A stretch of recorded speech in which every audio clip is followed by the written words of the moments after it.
అందరికీ నమస్కారము. మా ఛానల్కి స్వాగతం. కార్తీక పురాణం 27వ అధ్యాయము 27వ రోజు.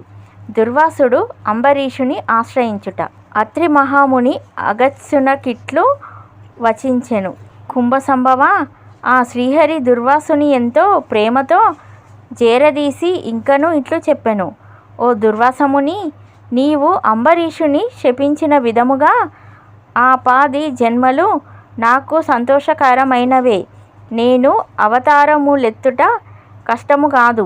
నీవు తపశ్శాలివి.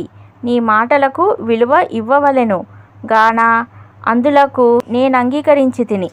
బ్రాహ్మణుల మాట తప్పకుండుట నా కర్తవ్యము.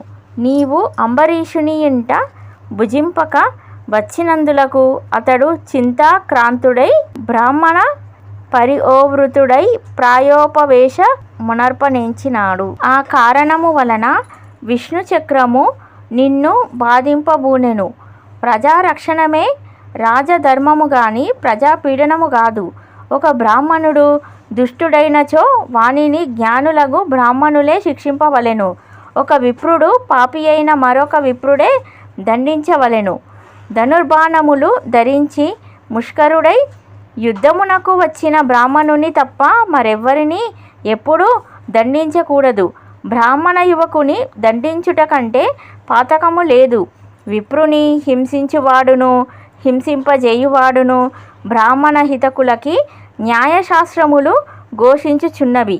బ్రాహ్మణుని శిఖబట్టి లాగినవాడును కాళ్ళతో తన్నినవాడును విపర ద్రవ్యమును హరించువాడును బ్రాహ్మణుని గ్రామము నుండి తరిమినవాడును విపర పరిత్యాగమునరించిన వాడును బ్రహ్మ హంతకులే అగుదురు. కాన ఓ దుర్వాస మహర్షి, అంబరీషుడు నీ గురించి తపశ్శాలియు విప్రోత్తముడును అగు దుర్వాసుడు నా మూలమున ప్రాణ సంకటం పొందుచున్నాడు. అయ్యో, నేను హంతకుడ నైతినే యని పరితాపము పొందుచున్నాడు.